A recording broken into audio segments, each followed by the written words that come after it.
Thank you very much. Do you hear me well? Yes.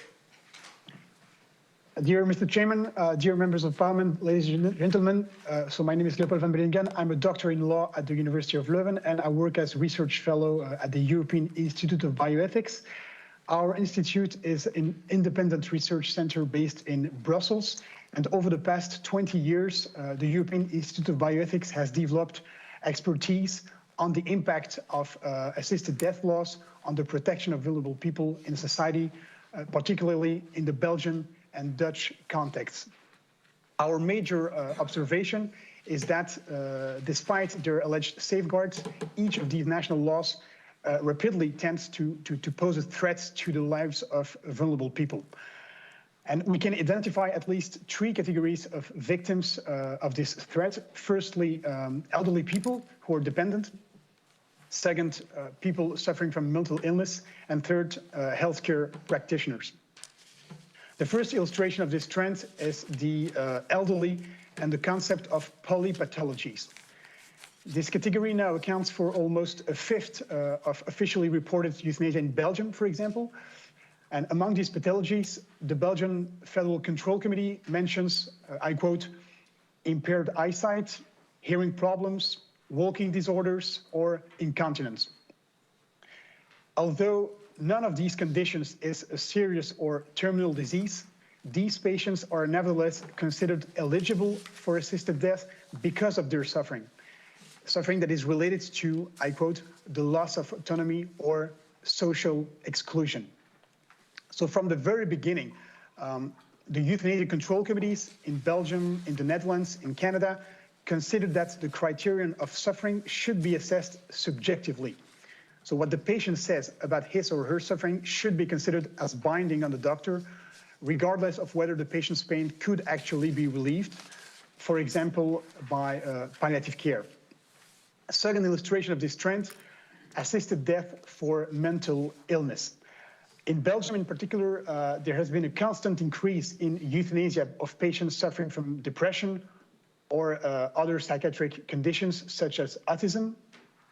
Just let me mention one person, Shanti Decourt. Shanti was a young Belgian woman suffering from depression. She was also one of the victims of the March 2016 terrorist attacks at Brussels airport. She was already suffering from depression before that, but obviously things did not improve afterwards. And two doctors eventually agreed to end her life. So in May 2022, Shanti died by euthanasia at the age of 23.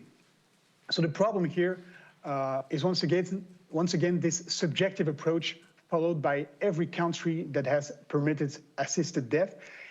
And this makes it hardly possible to reconcile suicide prevention with the practice of euthanasia.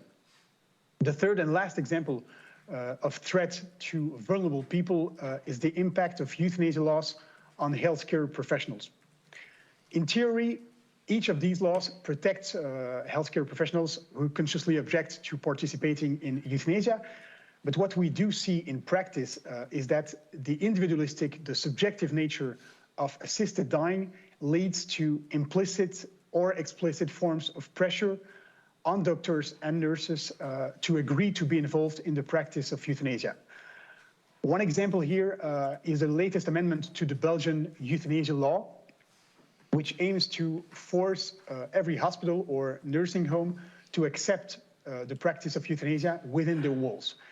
So this trend is rapidly leading to healthcare practitioners becoming increasingly vulnerable, as these practitioners are forced to work in an environment where they're asked to do two completely contradictory tasks, caring for some patients on the one hand and taking the lives of others on the other hand.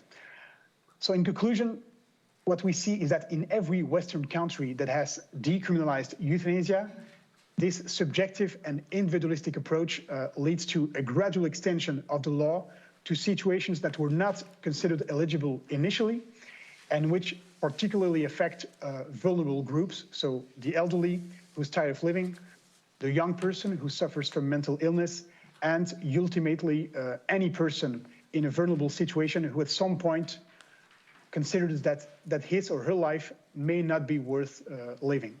Thank you for your attention.